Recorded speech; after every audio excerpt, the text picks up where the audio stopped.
2027 marks the 50th anniversary of Star Wars, original Star Wars. Whoa, so not this year, but next year. Yeah, well, we got to get ahead of it.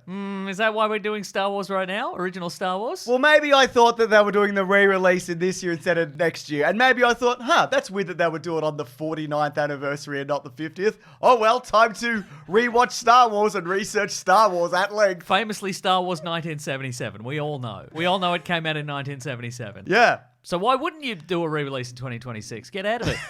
That's what I'm telling you. We're getting ahead of it. We're getting ahead of it. Welcome back, everybody, to Caravan of Garbage, the first episode of the year where we're taking a look at not only the Star Wars trilogy, but the Star Wars trilogy in its original form. That's right, none of this CGI guff. Well, there's one CGI shot in this movie, and we'll get to it. Whoa. Also, the way I wanted to approach this, because... It's tough. It's tough. Everyone's seen Star Wars except for my parents, apparently. They told me the other day they never saw it. I don't think that's true. They've never seen it. What are they doing? Have they read the novelization? Yeah, they read the novelization, presumably by Max Allan Collins. Or whoever. Alan Dean Foster? Sure. Yeah, probably one of them. Probably, yeah. Probably didn't need it. It's so evocative. You don't need to watch the movie. That's a good point. Your parents are bigger nerds than I thought, Mason. Right. But the way I tried to look at this is, and it's kind of impossible at this point because it's everywhere. It's been parodied to death. Every opinion has been said. But I'm trying to look at this as if it's new. Like, imagine you've never seen something like this. We could ask my parents. We could ask your parents. Good point. No, but they're busy. They've probably seen Spaceballs also. They might have seen Spaceballs. Yeah. Even though, like, I say look at this as new, it wasn't really new at the time. And by that I mean the influences of Flash Gordon. It's also Dune. It's Hidden Fortress. It's Joseph Campbell. There's Tolkien in it.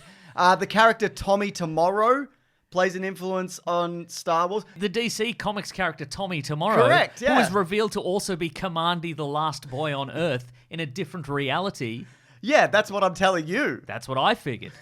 And it's also new information. Also, everybody out there, look, this is a big task. Yeah. This is a big task. It's certainly a big task. It's a big task to be recording this right now, post-Christmas 2025, when, quite frankly, we're both knackered. Yeah, that's true. I'll tell you that much. But also, don't come at us like, oh, I can't believe you didn't mention this really obvious fact about Star Wars that I'm telling you in the comments. First of all, you won't need to, because we'll have covered every fact about Star Wars in this video. And if we didn't, it's because we already know it and everybody else knows it and you're stupid if you think that's unique.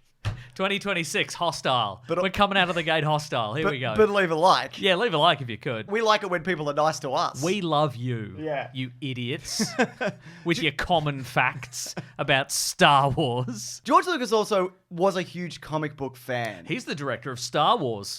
There's a fact for you. You like that? You like that? You're glad we covered that? Stop typing in the comments. He directed it. He certainly did. But what's interesting also at this time is there was something like this bubbling away in multiple different camps with different directors. Oh. So Dune adaptations were happening. Sure. Brian De Palma wanted to get a version of The Demolished Man up. The Stars, My Destination, also a property that people are trying to get off the ground because you got to remember this era of filmmaker like a young George Lucas and a Spielberg and a De Palma and a Coppola and whatever. They grew up on the 1950s, 60s, like the old crap. The old crap the we old hate. Sci-fi crap. Yeah. The old sci-fi serial that you'd pay a nickel at the bloody Odeon and you'd go there and you'd watch part 13. You'd be like, I don't understand what's going on here. I hate this. I hate this. And there's lead in my ice cream.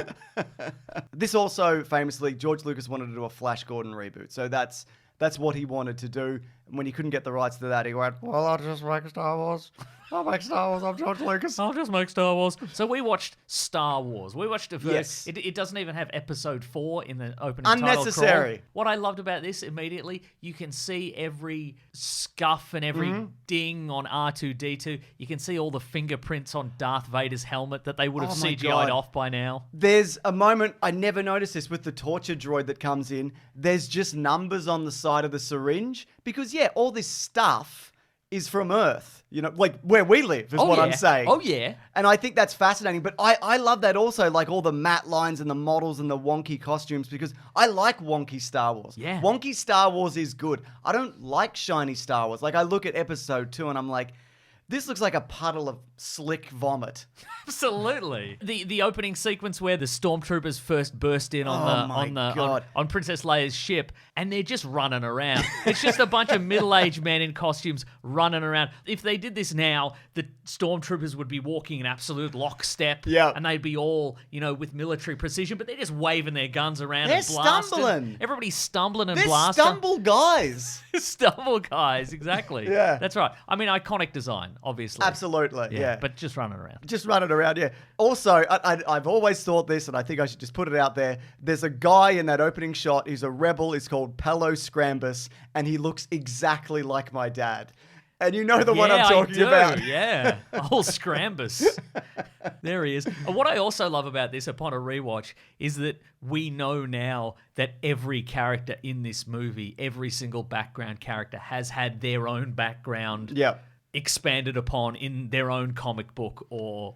And then that's been wiped away and then That's redone. right, exactly. I'm like, I wonder what the deal is with that protocol droid behind C-3PO, the one that's just a slightly lighter shade of gold. What's his deal? Got shot? Oh, yeah. But before that, he probably saved the universe somehow. Yeah. Probably had a Force Goblin in him or something. Force Goblin. Yeah.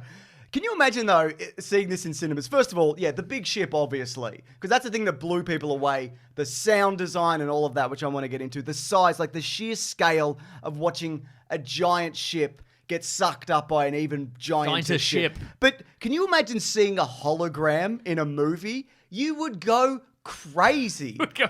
Honestly, it's amazing. You get turned into the Joker or whatever the equivalent was in the 1970s when you saw a movie that a taxi driver. You'd become a taxi driver. If that was before this. No, you just become a taxi driver. You'd be like, I'm going to find a way to get out of here. I'll get my cab license.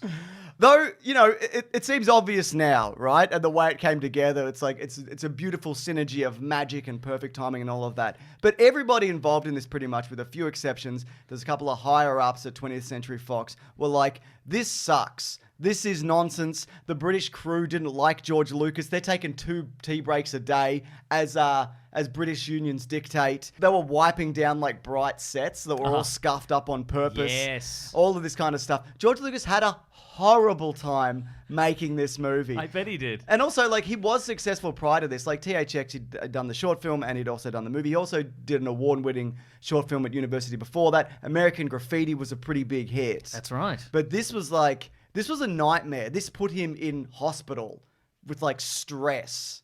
And that's why he didn't direct a movie until The Phantom Menace. So, yeah, just something to think about. When he had enough money to be like, I have lots of ideas. Everybody else just take care of them. Yeah. Well, this is a bit like that also. James, if I may, we can put this back in. Sure. The protocol droid scene behind C-3PO is U-3PO, who served the U-3PO. who served the Royal House of Alderaan and briefly followed C-3PO and R2-D2 before disappearing into a corridor on the Tantive 4.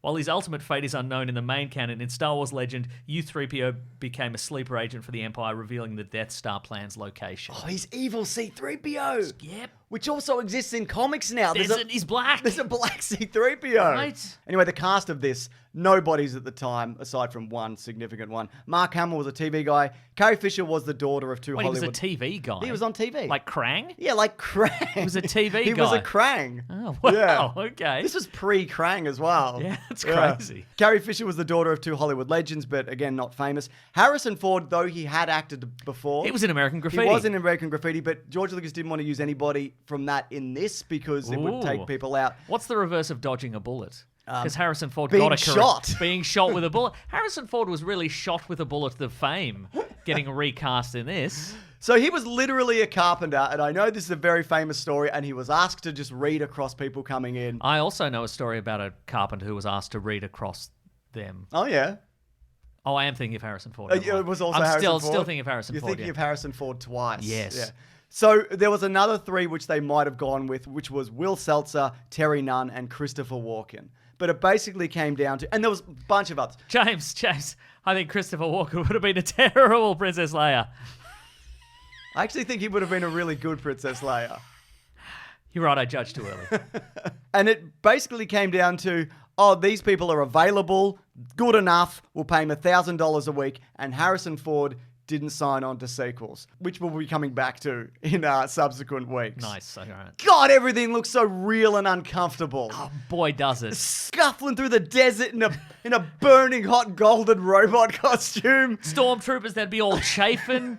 Those rebel, like the bobsled team helmets they have to wear, they'd like weigh you down on the back of your neck. They'd bruise your neck. Yep, absolutely. Awful. You survived polio to wear that? Yeah. To end up like a question mark? You survive polio only to have to start wearing polyester shirts true. and slacks that are, It's- again, chafing. It's true. There's a guy in the metal wheelie bin. Kenny Baker. Oh, He's yeah. inside R2-D2. He is in the wheelie bin. Insanity. Yeah, there's a moment where all the heroes, they go down into the docking bay to first arrive at the Millennium Falcon, and something I'd never noticed before is there's a cowboy switch of R2-D2 on the stairs, and then they cut away, and then he's just on the ground. Yeah. So they didn't have to figure out how he gets down the stairs. Do you think they put Kenny Baker in the trash can and then just chucked him off the stairs and then picked him up? Probably. Wow. Yeah, I mean, that thing barely worked. Everything barely worked.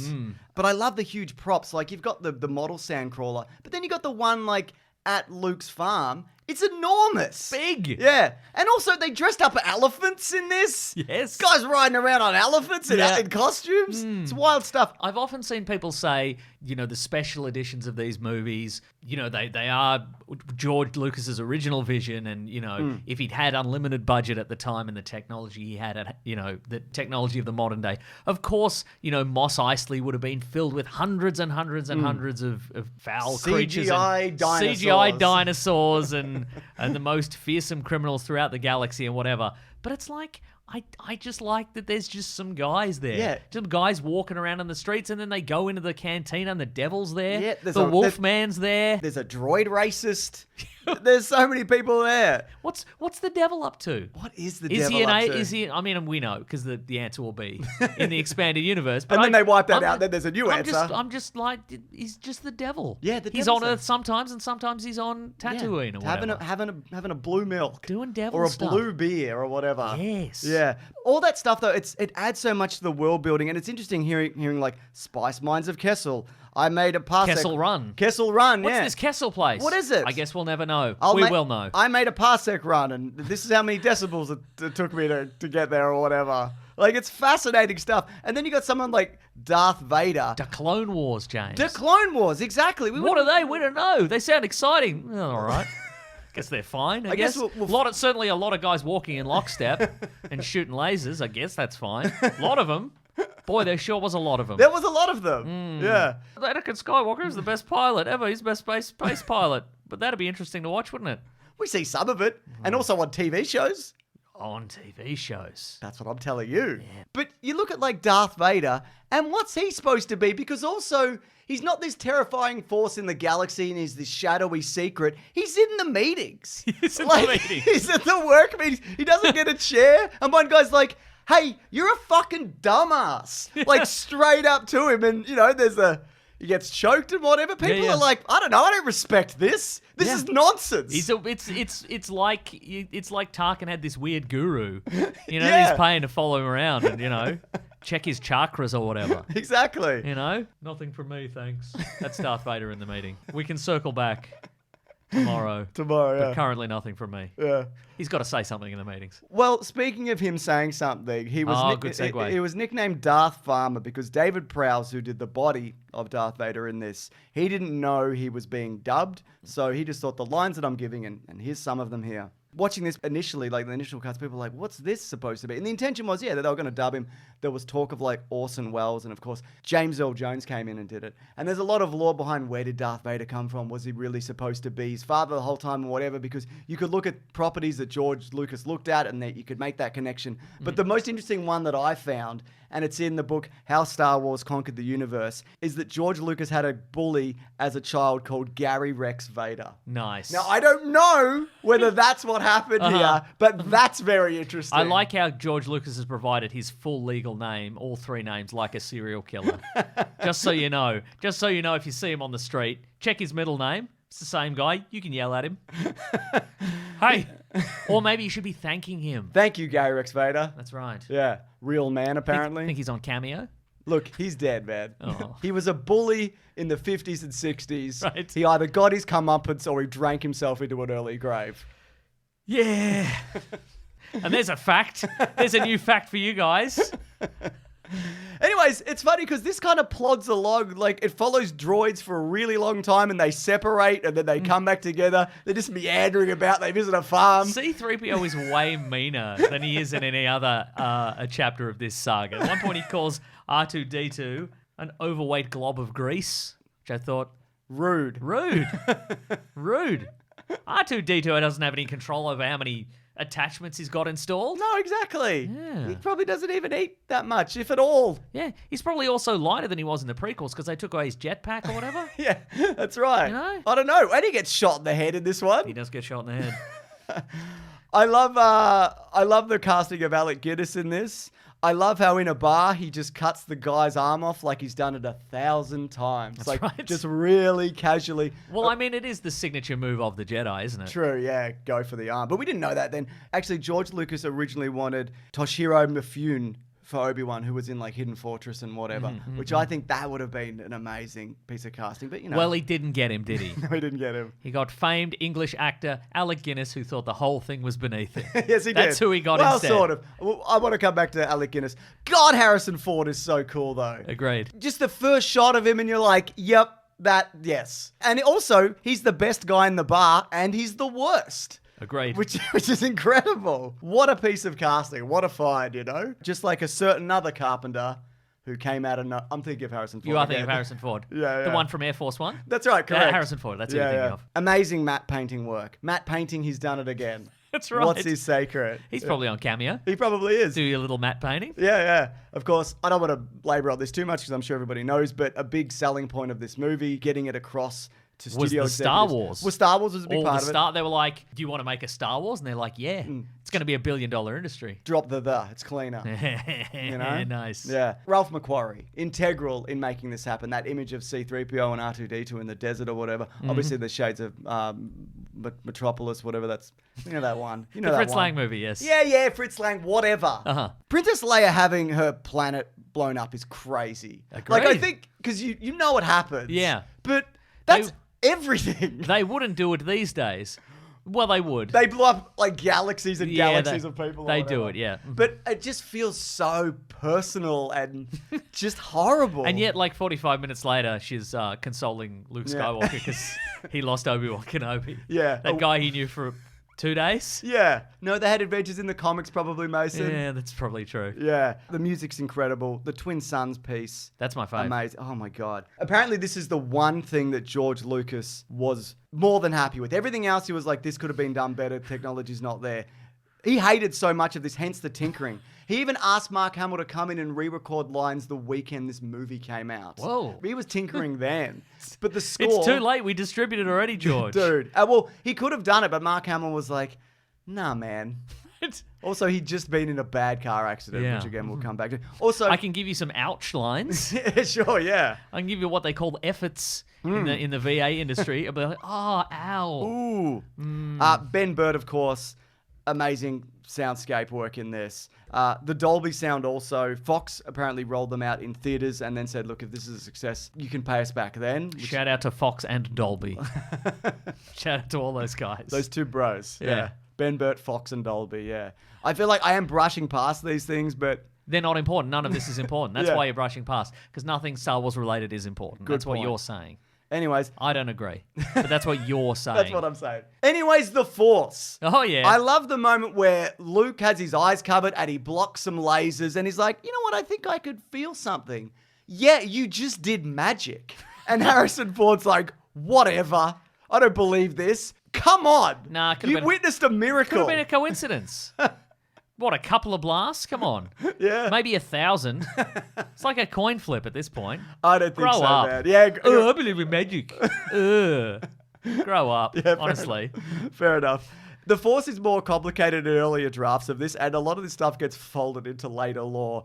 There was word of midi-chlorians. What? There was, Even in the 70s? yeah, there was crystals, like crystal enhancement Oh, Force yeah. crystals. Well, that's the 70s. That makes sense. Sure. Yeah. Well, I mean, splinter of the mind's eye. Exactly. Luke he wants to find a crystal. Again, it's a big crystal. We'll come back to it. Yeah, We'll talk about that next week. The dark side was called Bogan.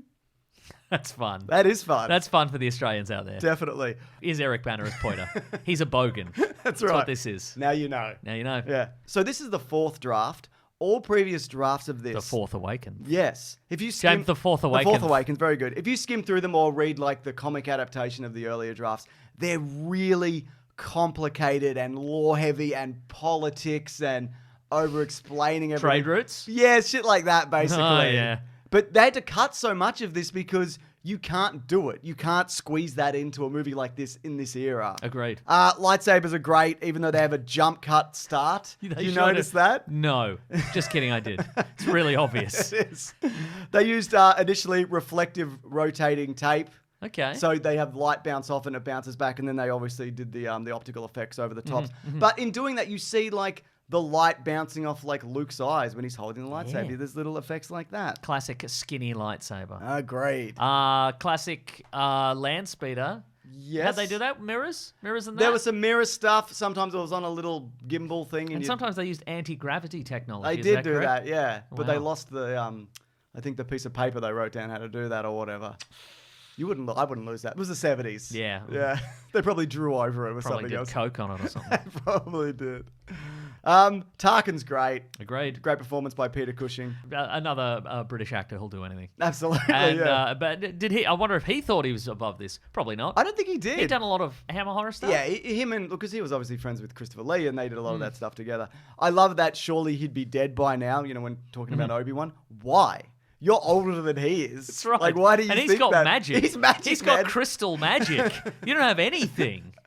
You've got this soul-crushing bureaucratic job in a big metal sphere planet thing. Yeah. This sucks. You're breathing recycled air all day. He's at least out in the desert. Exactly. You know? Exactly. But also, it speaks to the character because he's arrogant. He doesn't think the Death Star could explode. Like, it becomes his That's right. undoing, you know? And in you know, soon it would become its most famous aspect, that it explodes. That's right, yeah. That's the Death Stars, both of them. It's their most...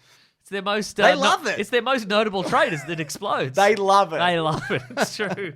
Well, the Death Star, right? The Death Star rescue, it's just chaotic nonsense. 2 lunatics and a tall dog, and then they meet a third lunatic, and they're just going absolute fucking ham, running around. There's a moment where they get out of the trash compactor and they just take off their costumes. They're like, whatever. Yeah. Who cares? But also, it's funny. Yeah. There's a lot of obviously very intentional humor in this movie, which just some of the movies following on, they don't have. You know, the delivery of the lines, the timing of it all. It's Is that who did that? Who did that, James? George Lucas. George Lucas. Like, did a lot of it. All right then. Yeah. Okay. I mean, Harrison Ford, you know, he sells a lot of this stuff. I mean, Well, they he all do. famously has said. Yeah, you can write the shit, but you can't say it or whatever. But that I imagine that's mostly like the technical stuff. yeah, blabbity, bloobity, etc. and so he does forth. really speed through some of the blabbity blue. He's like, I gotta make the calculation. The astro. How many pestle runs do I got to get to get to the parsec shop? Astro computer's got to make the calculations. Then we make the jump to light speed. Okay, let's go. Don't think about it. That's what I love. There's a moment also when Luke's blocking stuff with magic, whatever, I guess.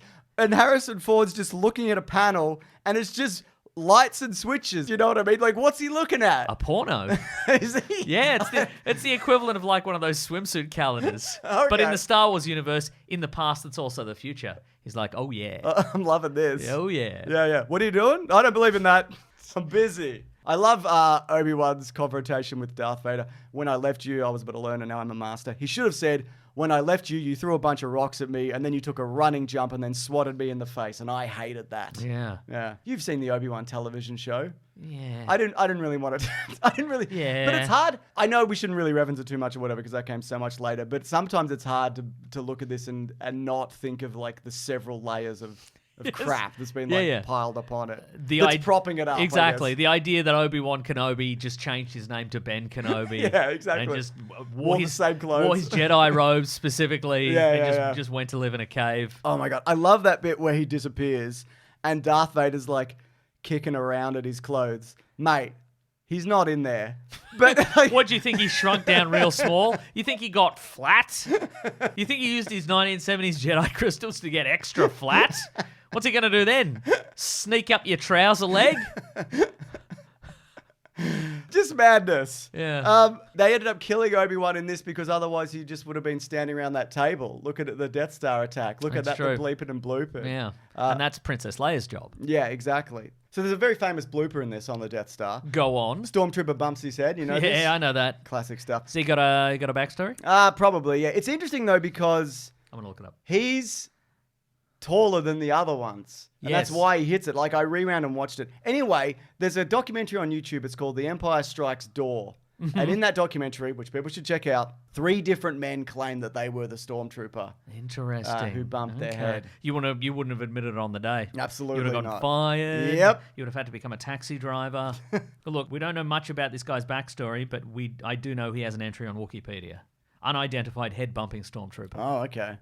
There's probably a Robot Chicken episode dedicated to him. Absolutely. Yeah. The escape from the Death Star is great leading up to the ending. Like, just a handful of TIE fighters is a big deal. Like, that's a whole sequence. Yeah, you can back in this era, they weren't just like completely disposable cannon fodder. 4 could be dangerous, you know, which hasn't really been a thing since then up until maybe Andor.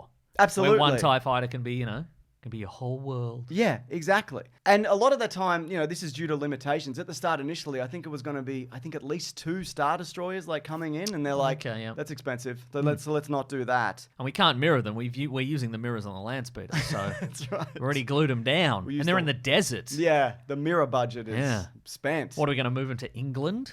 No. They don't have mirrors in England for obvious reasons. Obviously. Why would you want to look at any of that? But George Lucas put $400,000 of his own money into All right, starting. must be nice. It must have been into starting ILM. And one of the big parts of that was a new motion control camera system which would allow the dynamism of the model work in this. Oh, yes. And in the lead up to getting some shots done, they basically spent a year just not producing anything. And George Lucas saw a handful of shots and he was like, not good enough. And they had to redo like a year's worth of shots in like 6 months in the lead up to the release. This was supposed to come out in 76, which is perfect for this video, actually. That's right. But it got pushed from Christmas. This is the real anniversary, I think. I think of so. of the old stuff that didn't work. Yeah. We're doing that with a video that doesn't really work. So, yeah, like it's a miracle that they pulled that off. Also, there is one computer-generated effect, as I mentioned, the wireframe Death Star plans. That's by yes. Larry Cuba. There it is. That's your CGI, Mason. Wow. And that's what video games used to look like. Yeah. Yuck. Yuck. Gross. Anyways, it's funny in that meeting that guy's like, we can't make a shot like that. And Luke goes, nah, I reckon I could do that. Yeah, I can do it. And he does. I can do it. I can obviously do it in the desert with no pressure whatsoever. No guys shooting at me with giant space lasers. Yeah. Just going around. I'm One's like, a wizard. yeah, that's right. Yeah. I can do it easy. You know, I'm not to discount, you know, the work of you guys who are all, you know, You're all heroes in a way. you're all heroes in a way fighting for you know, the freedom of the galaxy, but I could do better than you. And I did. And I did actually. You all died except for Wedge. That's right. So the way that they cut together that last sequence, the space battle, which a lot of which still looks really good. When you say they, yeah, Mary Lucas? Marsha Lucas. Marsha Lucas. We'll talk about Marsha Lucas. There's 3 editors on this, but yeah, she was integral. They used World War II dogfighting movie footage. They cut that together and then just went, we'll copy that. Then, of course, Han Solo comes in hot. The dude next to Darth Vader panics and, like, flies into him. Then they have a big celebration and whatever. You didn't have time for that, by the way. Get out of there. That's right. They're coming, man. Yeah. Medal ceremony. I wouldn't go to that. I'd be like, no. Can we go, please? This is serious stuff, Mason. The galaxy is at stake. Politics. I tell you what, when Han Solo came back, that still gives me goosebumps. Oh I know my it's God. a children's movie for children. Yeah. For the most part, but Sure. I'm like, he came back. Yeah. He did it. It was more important than the money. He did get a lot of money though. He did get a lot of monies. And, like, what does it matter if he missed? It's true, actually. Yeah. He'd still be able to get out of there. Yeah, that's true. Yeah. His ship can jump to light speed real quick. Exactly. It's fine. Once he's got the calculations to the nav computer, then he can do it. He's probably done that already. So Marsha Lucas, right? Yes. George Lucas's former wife. She's been called the heart of Star Wars if George Lucas was the brain. She ended up editing a lot of this movie. She took out a Luke and Leia kiss before they swing across. She moved the story along. Like, early cuts of this, they did not work at all. Like, it really plotted. She cut out all the guff. Yeah. Right? Did she edit the prequels? No. She edit all the prequels, James? No, she absolutely did That's not. interesting. It's interesting. Those famously guff-filled prequels.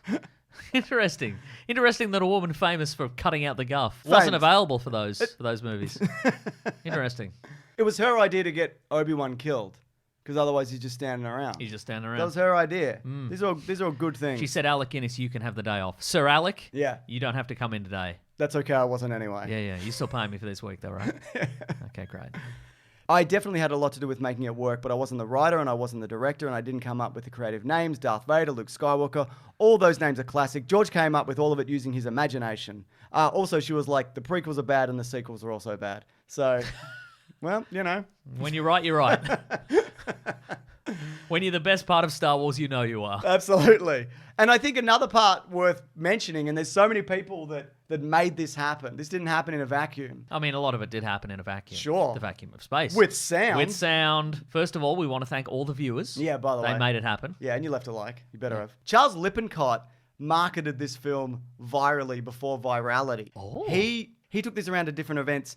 This is the first movie to go to Comic-Con, which was in 1976. Ooh. And he had a literal slideshow. No footage. And was like, this is a dog man. This is a laser. This is a guy, whatever. And for anybody who likes the devil, got a little surprise here for you.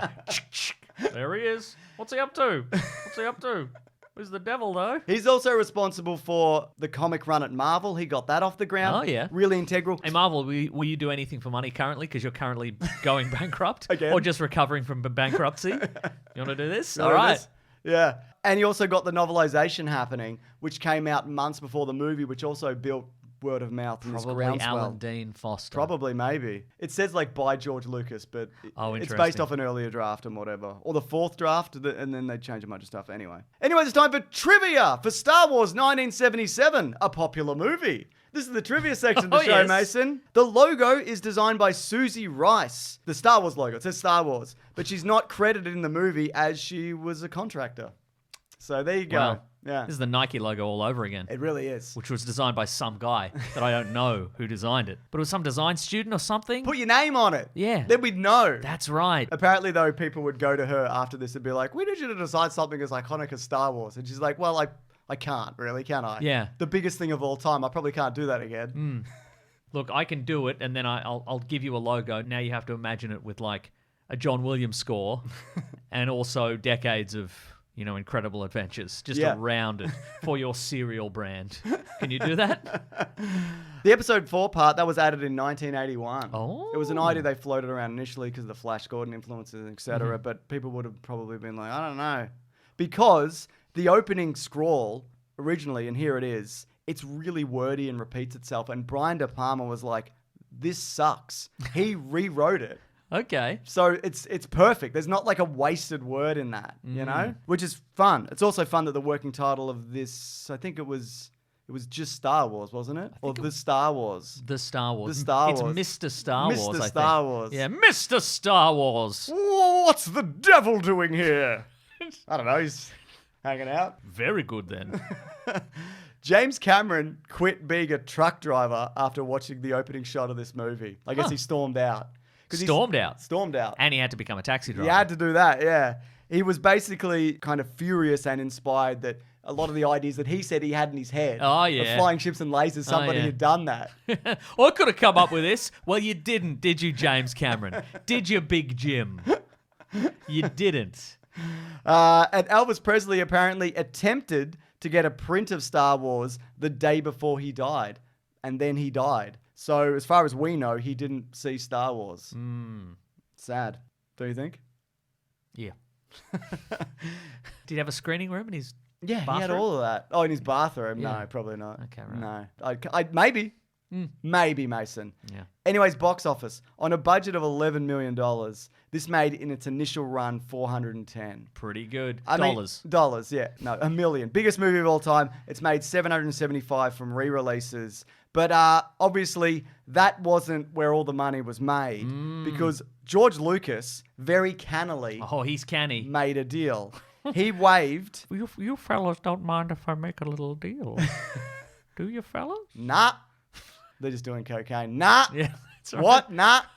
He waived his $500,000 director's fee for something like around $150,000. Okay. But that allowed him sequel rights and merchandise rights. Yeah, nice. And the merch since then, even before he sold it to Disney for billions of dollars and then got Disney shares and all of that, that made him billions. That allowed him to self-finance the next one and every other thing he's ever done. Star Wars stuff. Yes, the condition being Yes. that he had to start the sequel before 1979, Okay. which he obviously did. And of course he would. Dodge that bullet.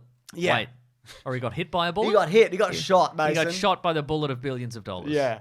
Anyway, you familiar with the Spielberg-Dealberg? You know about this? Nope. Tell me about the Spielberg-Dealberg.